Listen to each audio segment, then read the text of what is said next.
Bom dia, pessoal. Bem-vindos à EBD, a melhor escola do mundo. Nós vamos ter mais uma aula hoje. E a aula vai ser da primeira carta de Pedro. O tema de hoje é perseverança em meio às tribulações. Hoje nós teríamos como professor o Marcos, mas ele está com um problema muito sério no olho, sim, está bem inchado.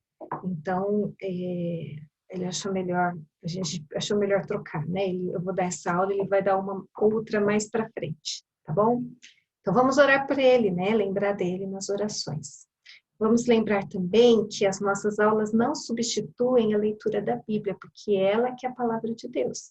Eu espero que vocês estejam lendo, tenham lido a primeira carta de Pedro, foram só 5 capítulos e muito proveitosos, né? Vamos pensar um pouquinho aqui quem era Pedro, né? Esse Pedro que escreveu a carta era o apóstolo de Jesus, o discípulo de Jesus, aquele que Jesus chamou, o pescador, né? Jesus passou e chamou Pedro para ser o seu discípulo. Ele, então, era um dos 12, mas ele tinha algo muito especial, porque ele era muito próximo de Jesus. Em várias situações, quando Jesus vai no barquinho com os 3, né, Pedro, Tiago e João no barquinho, né, ou quando na transfiguração, Pedro estava lá também, em vários momentos que Jesus, muito especiais para Jesus, que ele chamava só os 3 para conversar, Pedro estava sempre junto. Então, Pedro era um dos discípulos mais próximos de Jesus, mas ele era um homem temperamental e inconstante, né? A gente pode lembrar de algumas situações. Por exemplo, ele confiava demais em si mesmo, às vezes ele falava sem pensar, né? Ele era muito espontâneo. E em alguns momentos, mesmo quando ele negou a Jesus, ele falou que nunca negaria, tal, e Jesus falou, você vai me negar, né? Ele era muito confiante. Ele precipitava-se quando deveria esperar, né? Aqui mesmo nesse episódio no mar, que Jesus está andando, ele vai, Jesus está andando, ele vem, né? Aí ele vai, e aí ele começa a ficar com medo, né? Ele dormiu quando deveria orar, né? Quando Jesus está lá no Monte das Oliveiras, ele acaba dormindo e era hora de orar. Ele falava quando devia ouvir. Ele tinha coragem, mas era descuidado. Ele era um homem impetuoso, mas ele era o líder de todos os outros. Ele tinha coragem para falar, né? E é muito interessante porque ele tinha essas situações de ser alguém espontâneo, tal, que é muito bom, mas ele não sabia controlar, né? Mas ele foi transformado por Jesus. Então, a gente vê nessa carta como ele escreve, ele é um homem transformado. Então, várias situações que a gente viu agora, que a gente pode lembrar dele quando ele era discípulo de Jesus, ele lidou com várias questões e foi transformado por Jesus. Ele não tem as mesmas atitudes que ele tinha no passado, né? A imaturidade que ele tinha no passado, ele se tornou um homem maduro e ele se torna um servo de Cristo e apóstolo de Cristo, renovado e cheio do Espírito Santo. Isso é porque Jesus o transformou, né? Em um destemido líder da igreja primitiva. Eu estava ouvindo uma mensagem do pastor Hernandes, que ele disse que Paulo foi tem assim, mais de 160 vezes ele é citado no Novo Testamento. Todos os outros discípulos de Jesus são citados em 130 vezes, mais ou menos. E Pedro é citado mais de 200 vezes. Né? Então, ele é um homem muito citado na Bíblia e muito importante também. Né? Essa primeira carta de Pedro, então, essa primeira carta que ele escreve, foi escrita entre 60 e 65 depois de Cristo. É provável que Pedro tenha morrido no ano 65 depois de Cristo. O autor, então, é Pedro. O contexto dessa carta foi a perseguição que Nero moveu contra os cristãos. Aqui tem essa pintura, né? Essa imagem de Nero colocando fogo em Roma. E porque ele pôs fogo em Roma, e a região onde os cristãos moravam não pegou fogo, ele colocou culpa nos cristãos, como se eles tivessem sido os que colocaram fogo. Por isso começou uma perseguição muito grande, né, em Roma, e os cristãos foram dispersos. A gente observa também aqui nessa carta que os destinatários da carta são cristãos não judeus. Eles são cristãos que eram gentios antes, né? Diferente da carta aos Hebreus que nós estudamos recentemente, que era para cristãos que eram judeus, né? Essa aqui é para cristãos não judeus. O motivo, os cristãos que enfrentavam sofrimentos por causa de sua fé. Então, eles estavam sofrendo, eles estavam forasteiros, né? Eles estavam como estrangeiros em outras terras e eles estavam sofrendo por conta da sua fé.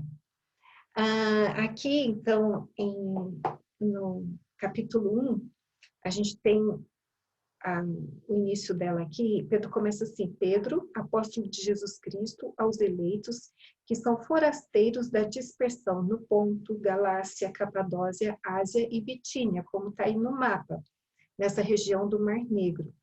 Eleitos segundo a presciência de Deus, Pai, em santificação do Espírito para a obediência e a aspersão do sangue de Jesus Cristo. Graça e paz vos sejam multiplicadas.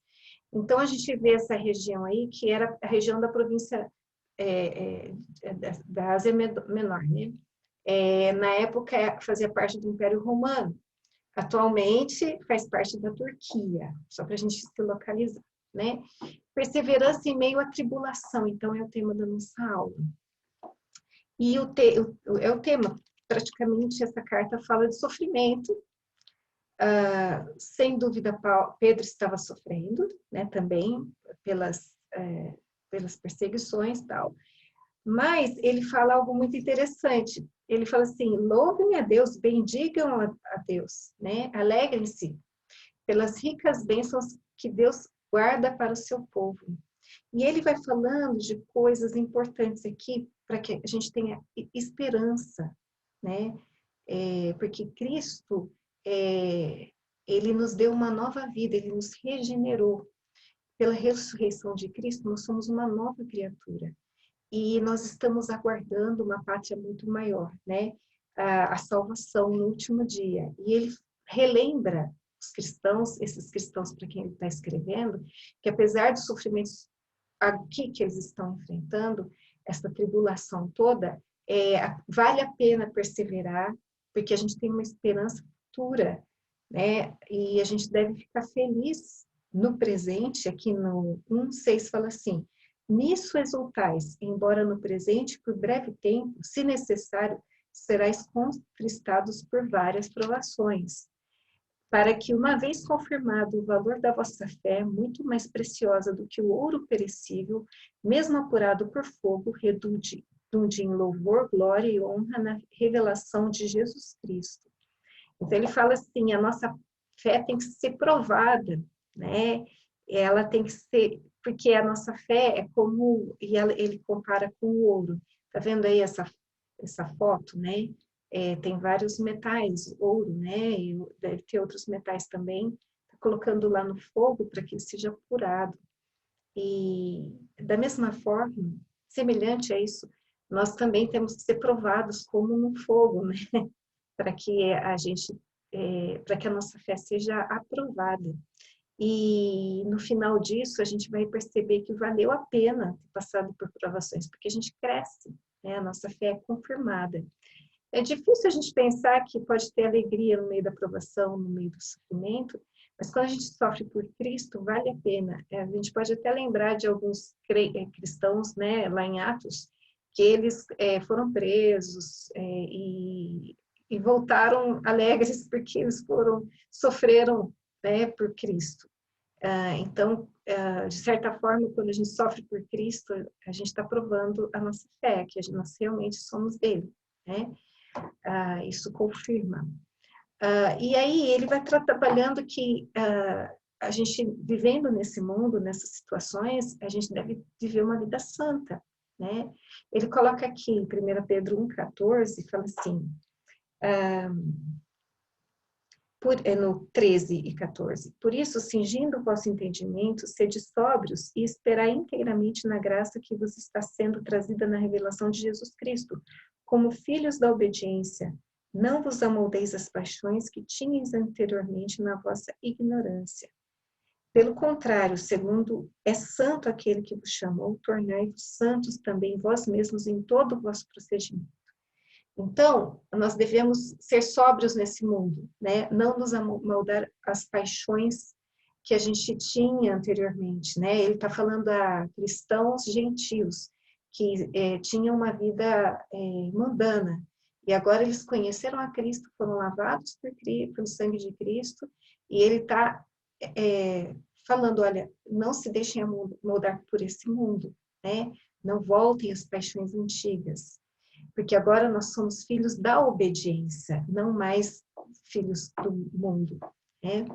E ele continua falando que a santidade é possível aos cristãos, porque nós fomos libertos pelo precioso sangue de Cristo. Quem não é cristão vai continuar vivendo escravo do pecado. Nós não somos mais escravos do pecado, porque nós somos regenerados por Cristo, salvos por Ele. Cristo purificou a nossa alma pela palavra de Deus. Isso é muito interessante. A palavra de Deus vai nos purificando, que gera em nós obediência e nos leva ao amor fraternal, às boas obras. E é Cristo que faz isso em nós, né? E ele ainda continua, despojando de toda a maldade, desejai o genuíno leite espiritual. Então, é importante que a gente se despoje toda a maldade que está aqui no 2, né? Toda a maldade, dolo, de hipocrisias e invejas, de toda sorte de maledicências, né? Então, tudo aquilo que o pecado traz, então, despojar tudo aquilo que não é bom, e que a gente deseje ardentemente o genuíno leite espiritual, a palavra de Deus, para que, por ela, né, seja dado crescimento para a salvação. E aí ele continua aqui no 2:3. Se é que já tendes a experiência de que o Senhor é bondoso, chegando-vos para Ele, e aí ele fala, então, para a gente, em outras palavras, né? Quando a gente lê a palavra de Deus, Deus vai nos purificando, vai nos dando crescimento, a gente vai percebendo os nossos pecados, os nossos erros, a nossa maldade, a gente vai se despojando deles, a nossa mente vai sendo transformada para que a gente viva uma vida santa, né? E a palavra de Deus é que vai fazendo esse processo em nós, né? Então, que a gente deseje ardentemente conhecer mais a palavra de Deus, que é o nosso genuíno leite espiritual. E aí ele fala, chegando-vos para Ele. Quem é Ele? Cristo, né? A pedra viva, pedra que vive, rejeitada, sim pelos homens, mas para com Deus eleita e preciosa. Então, quando ele fala dessa pedra viva, ele está se referindo a um texto do Velho Testamento, né? E aqui no 9 fala, pois isso está na Escritura, eis que põe em Sião uma pedra angular, eleita e preciosa, e quem nela crer não será de modo algum envergonhado. E aqui, lendo aqui, no capítulo 2, a gente vê que Jesus é a pedra viva que os construtores rejeitaram. Então, há pessoas que tropeçam nela porque não creem na mensagem do Evangelho, né? Então, a gente vê aqui nessa figura que Cristo é a pedra viva, rejeitada pelos homens, escolhida por Deus e preciosa para Ele. Então, existem alguns que vão crer em Cristo, né? E para os que creem nele, Cristo é a rocha preciosa. Quem crer em Cristo não ficará desiludido, né? Então, Pedro está interpretando esse texto das Escrituras do Velho Testamento, né? Aqui embaixo, se você olhar na sua Bíblia, lá tem o 2:6, né? Aí você olha lá embaixo, você vê que tem uma referência pequenininha lá, 2:6. Aí você vê aonde que estava no Velho Testamento. Olha, Isaías 28:16, tá? Para vocês aprenderem a identificar os textos do Antigo Testamento que são citados no Novo, é assim que a gente faz, Tá? Bom, e aí ele continua falando também que nós somos pedras que vivem. Nós somos pedras que vivem edificados, casa espiritual, para sermos santos e oferecermos sacrifícios agradáveis a Deus. O que isso quer dizer? Que nós somos, está falando da igreja mesmo, do corpo, né? Só que aqui ele não está usando a palavra corpo como Paulo usa, ele está usando a palavra pedra como uma construção, né? Então nós somos pedras que vivem, como se estivéssemos fazendo uma construção. E aí ele completa isso falando que vós sois, no 2:9, raça eleita, sacerdócio real, nação santa, povo, tá vendo? Tá falando de povo, de propriedade exclusiva de Deus, tá falando da igreja, a fim de proclamardes as virtudes daquele que vos chamou das trevas para a sua maravilhosa luz. Vós sim que antes erais povo, mas agora sois, não erais povo, porque eles não eram, eles eram gentios, eles nem eram judeus, mas agora sois povo de Deus, que não tinhais alcançado misericórdia, mas agora alcançastes misericórdia. E ele está falando isso para nós, né? Nós, em algum momento, fomos alcançados por Cristo. E nós fazemos parte dessa raça eleita, desse sacerdócio real, com um objetivo, qual? O de proclamar as virtudes de Cristo, né? Daquele que nos chamou das trevas para a sua maravilhosa luz. Olha que maravilha, né? Nós estávamos nas trevas, e agora estamos na luz e nós podemos contar isso aos outros, né? E ele vai trazendo como que a gente deve contar isso aos outros, né? A gente tem que ter uma vida exemplar. Não adianta você querer ser alguém que conte, só fale de Jesus para os outros, né? E não vive uma vida exemplar. Porque ninguém vai acreditar que é bom ter o que você tem, né? Eles não vão ver Jesus em você. Então, é importante que a gente tenha uma vida exemplar, de cristão mesmo. Aqui a gente observa que eles eram facilmente acusados de criminosos, porque eles eram estrangeiros. Se vocês viram aquele mapa, eles estavam numa região que os cristãos eram um número muito pequeno, e ainda mais que eles estavam dispersos. Então, eles podiam ser facilmente acusados de criminosos, ainda mais que estava tendo uma perseguição contra eles, como se eles fossem malfeitores mesmos, né?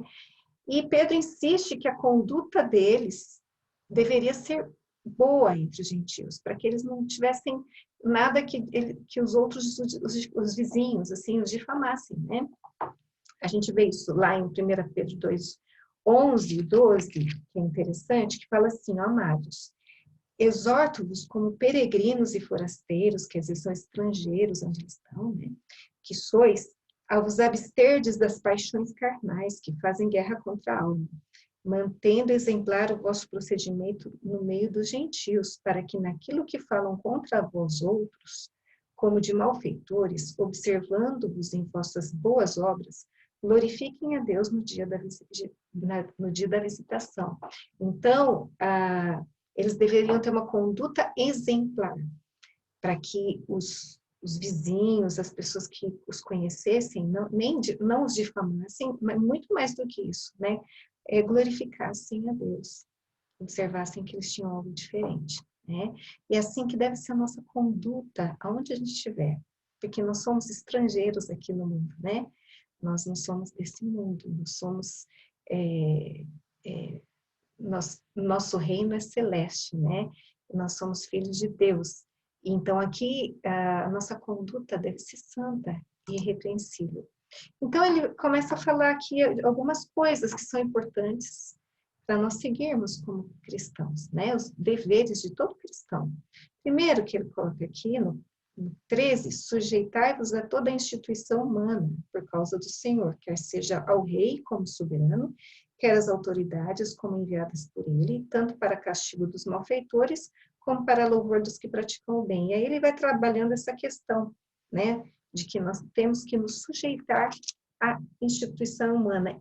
No 17, tratai todos com honra, amai os irmãos, temei a Deus, honrai o rei. E é interessante porque o rei deles era Nero, né?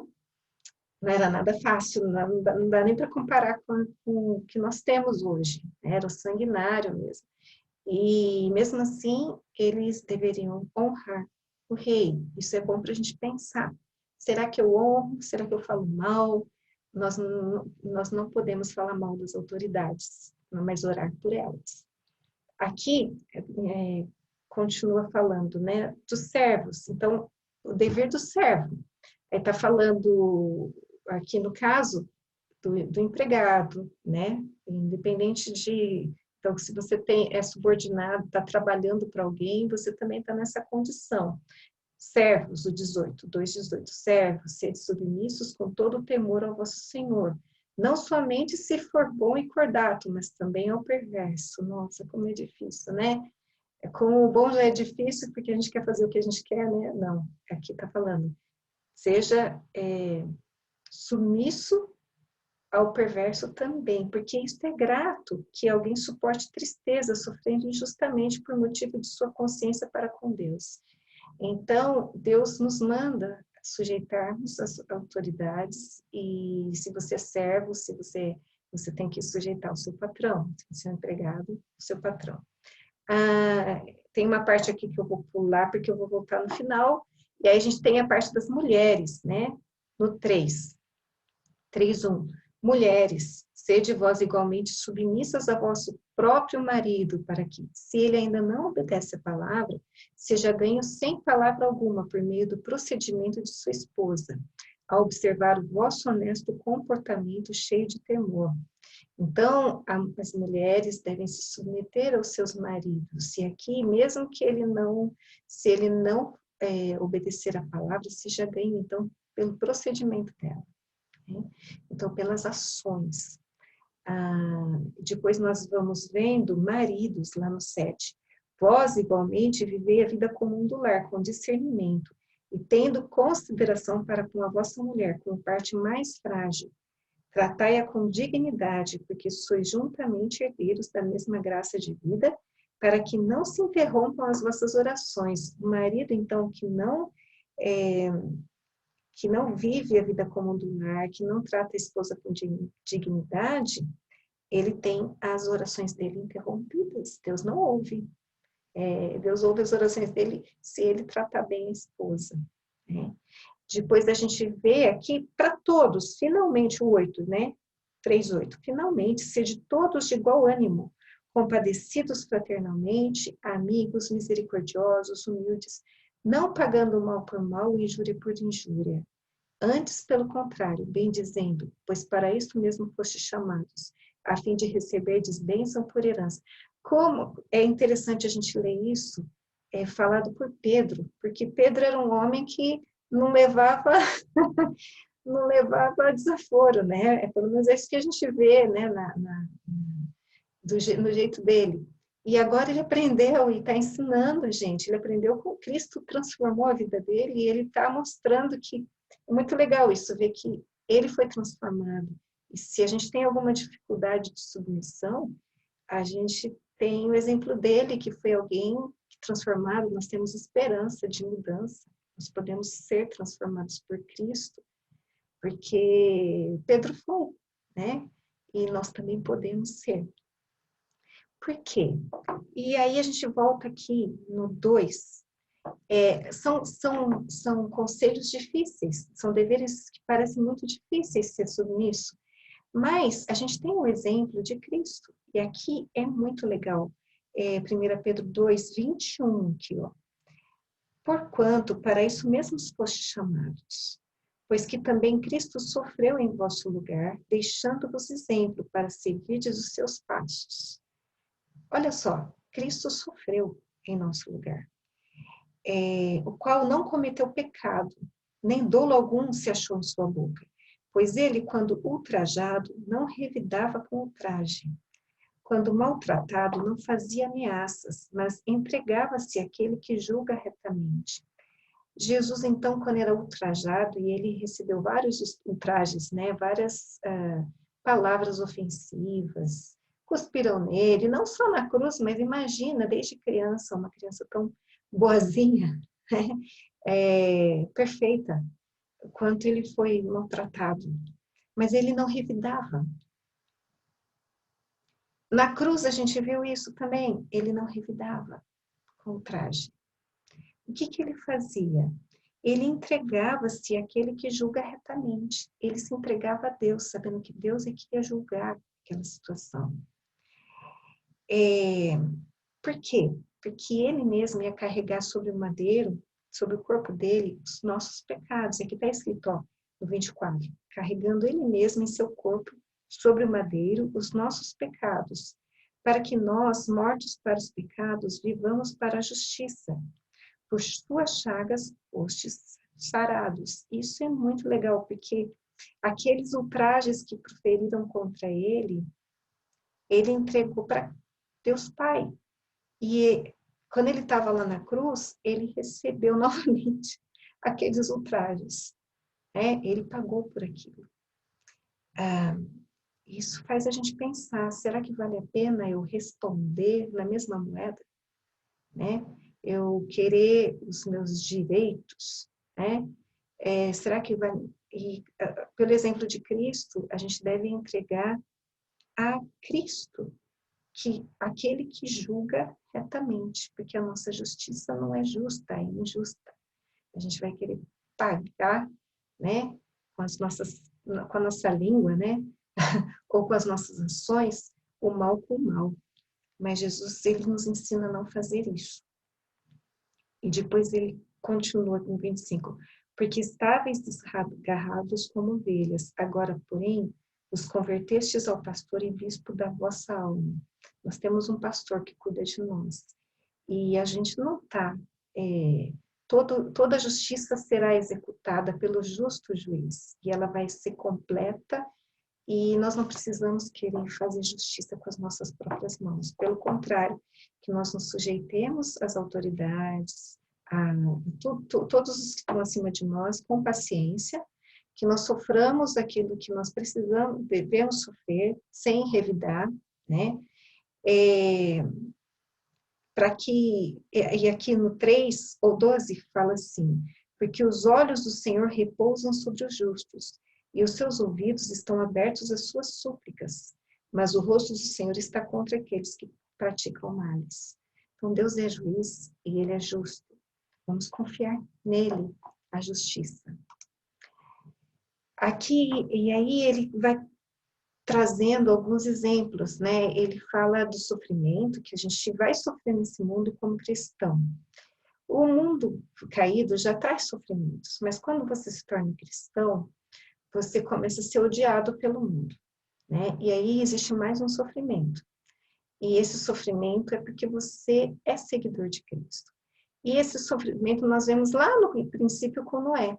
Ele traz essa lembrança de que Noé era um homem de fé, que fez a vontade de Deus na época dele, mesmo quando ele parecia um fracassado, porque ele estava construindo uma arca, parecia um louco, né? Os homens o desprezaram, mas ele estava fazendo a vontade de Deus, ele continuou até o final, e ele e a família dele foram salvos na arca, né? Deus o exaltou. E ele está no céu agora, né? Isso que é mais importante. Então, ele traz a lembrança de Noé para mostrar que no sofrimento, nas injúrias, nas dificuldades, essas são temporais, né? E a gente tem um destino eterno. Então, vale a pena sofrer por Cristo, né? Ele sofreu por nós também. Devemos estar sempre preparados para dar razão da nossa fé, com paciência e temor. 2 Pedro 3, 15 e 16, está escrito assim, né? No 14, vou do 14. Mas ainda que venhais a sofrer por causa da justiça, bem-aventurados sois. Não vos amedronteis, portanto, com as suas ameaças, nem fiqueis alarmados. Antes, santificai a Cristo como Senhor em vosso coração, estando sempre preparados para responder a todo aquele que vos pedir razão da esperança que é em vós. Fazendo-o, todavia, com mansidão e temor, com boa consciência, de modo que naquilo em que falam contra vós outros, fiquem envergonhados os que difamam o vosso bom procedimento em Cristo. Então, se a gente está vivendo certinho, né? Se a gente tem um bom procedimento, quem difama a gente vai ficar envergonhado, porque a gente não tem, a gente está nós não somos maus, né?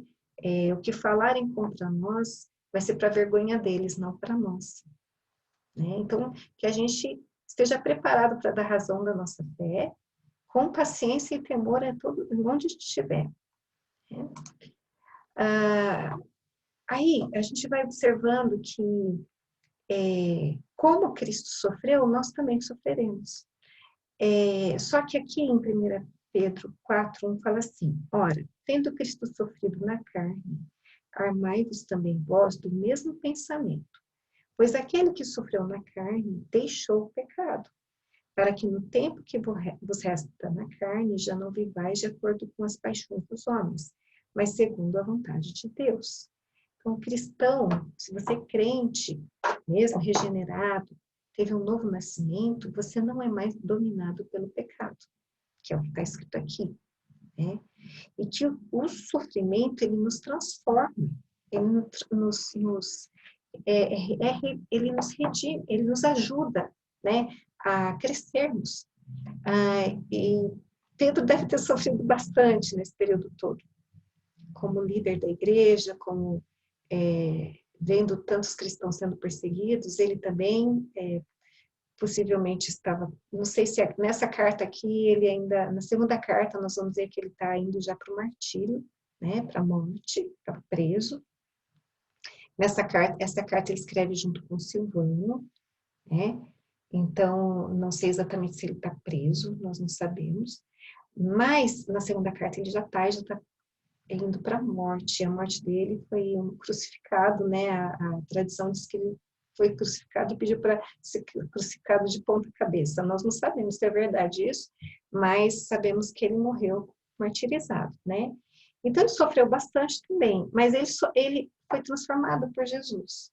1 Pedro 4:12-16 fala uma coisa interessante, ó. Amados, não estranheis o fogo ardente que surge no meio de vós, destinado a provar-vos, como se alguma coisa extraordinária vos estivesse acontecendo. Pelo contrário, alegrai-vos na medida em que sois coparticipantes dos sofrimentos de Cristo, para que também na revelação de sua glória vos alegreis, exultando. Se você está sofrendo por Cristo, se você está fazendo o que é correto, se você tem vivido uma vida que agrada a Deus, você pode ser perseguido, pode ser provado, e quando isso acontecer, a gente tem que lembrar que não é nada extraordinário. Era isso mesmo que ia acontecer, né? Assim como Noé construindo uma arca, todo mundo achando estranho, e ele falando o que ia acontecer, ninguém cria, e achando ele um doido, né? A gente também, em alguns lugares, vai ser parecido com ele, né? A gente é muito diferente, a gente é separado por Deus para viver no meio das pessoas, e elas vão olhar para nós e achar nossa postura estranha, diferente. E por que será que isso acontece, né? Eu costumo dizer que nós somos, assim, a palavra nos diz, nós somos luz, e onde a luz chega, as trevas, quando a luz chega nas trevas, as coisas que estavam escuras, né, escondidas, elas aparecem. Então, o mal aparece, as pessoas começam a ficar incomodadas porque você está fazendo o que é certo e elas não querem parar de fazer o que é errado. Então, muita coisa começa a ser mostrada, começa a aparecer. Então, isso às vezes traz alguma perseguição, né? Algumas tribulações para a nossa vida. Falar assim é fácil, né? Eu não estou passando por nada muito difícil agora, mas eu acredito que alguns podem estar vivendo com algumas tribulações. Mas aqui está falando desse sofrimento por Cristo, porque depois aqui no 15 fala assim: não sofra, porém, nenhum de vós como assassino, ou ladrão, ou malfeitor, ou como quem se intromete em negócios de outrem. Então, se você está sofrendo por Cristo, alegre-se e nem fique achando que é tão extraordinário assim você está sofrendo. Mas se você está sofrendo porque você fez coisa errada, né? Então, observe que você precisa mudar, né? Você vai sofrer mesmo se você fizer coisas erradas, né? Se você fizer essas coisas, se você for malfeitor e tal. no 16 fala, mas se sofrer como cristão, não se envergonhe disso, antes glorifique a Deus com esse nome. Né? Então, às vezes, você pode confundir, eu estou sofrendo, eu estou em meias tribulações aqui e tal, mas observa se você não está em pecado, se você não está cometendo erros que estão desagradando a Deus, trazendo culpa no seu coração, o Espírito Santo está te incomodando, e se isso está acontecendo, confesse a Jesus o seu pecado, busque ajuda, né? Para você sair dessa situação e viver em obediência a Cristo. Mas se a sua dificuldade está relacionada com o viver para Cristo, então alegre-se, porque isso faz parte da vida do cristão e é agradável a Deus. Tá? Aí a gente vê alguns conselhos, né, no capítulo 5. Primeiro aos pastores e presbíteros, né, que pastoreiam o rebanho de Deus com amor, né? Fala para não fazer isso, não pastorear o rebanho de Deus com constrangimento, né? Mas espontaneamente, né? Sem desejo de dominar a igreja, como exemplo. Depois ele fala aos jovens, para que os jovens sejam obedientes aos mais velhos, servindo uns aos outros com humildade. Você é um jovem, né? Você é um garoto, uma garota, que você seja obediente aos mais velhos. A gente tem vivido uma geração em que os mais jovens não respeitam os mais velhos, né? Acham que podem responder, que não dá para tratar de igual para igual. Não. Honrem os mais velhos. Isso vai ser bom para você e você faça isso com humildade, porque aqui ele fala que Deus, olha só, no 5, que está falando sobre isso, no 6, humilhai-vos, portanto, sob a poderosa mão de Deus, para que ele, em tempo oportuno, vos exalte. Não, é um pouquinho mais em cima, aqui, é no 5 mesmo. Rogo igualmente aos jovens, sede submissos aos que são mais velhos. Outro sim, no trato de uns com os outros, cingi-vos todos de humildade, porque Deus resiste aos soberbos. Deus resiste aos soberbos. Contudo, aos humildes concede a sua graça. Então, seja humilde, reconheça a sua posição. Você deve honra aos mais velhos, deve respeito aos mais velhos.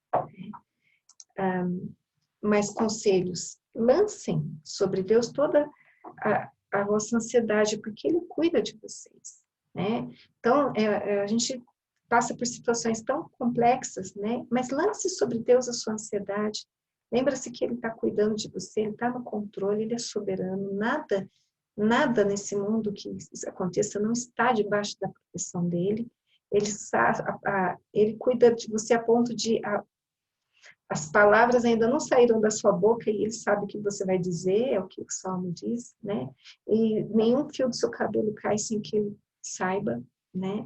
E ele cuida dos pássaros, ele cuida das plantas, então ele está cuidando. Então lance sobre Deus toda a sua ansiedade, lembrando que ele é soberano e ele está cuidando de você.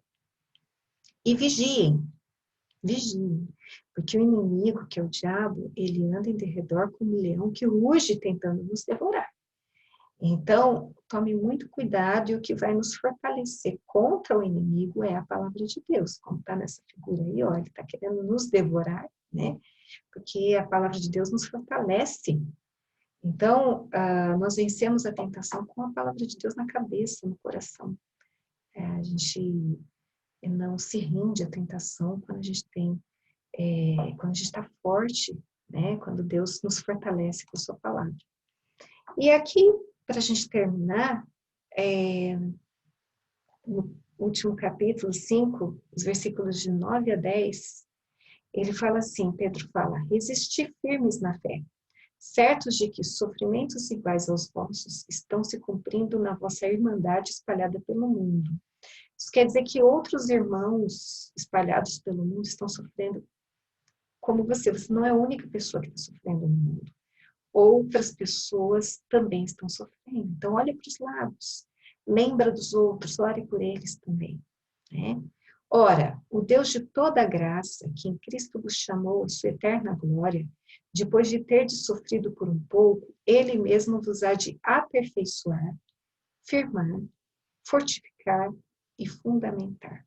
Então, o sofrimento, as tribulações, elas nos aperfeiçoam, firmam a nossa fé, nos fortificam e nos fundamentam, né? Isso é muito importante que a gente observe. O sofrimento não é ruim. A gente vive uma época onde parece que as pessoas não querem sofrer, né? Ninguém quer sofrer, eu também não quero, né?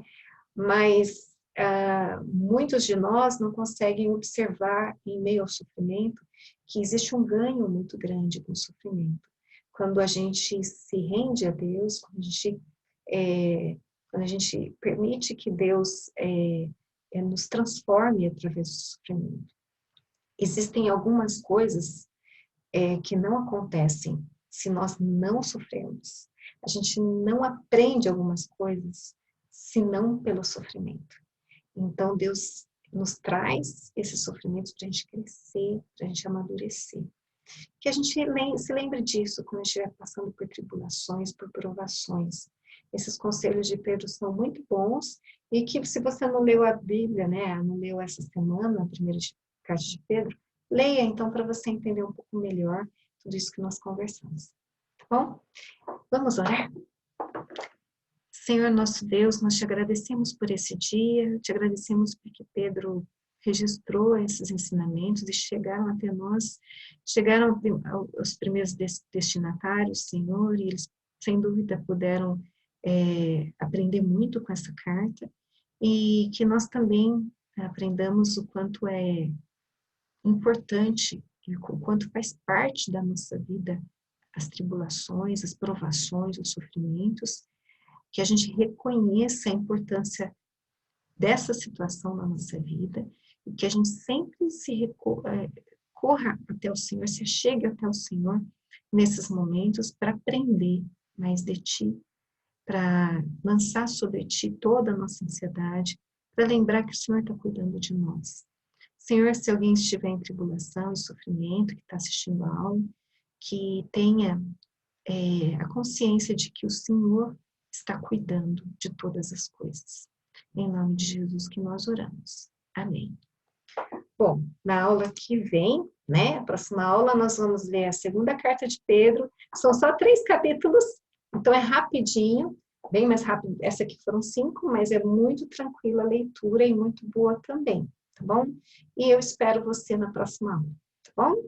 Então, um beijo para vocês.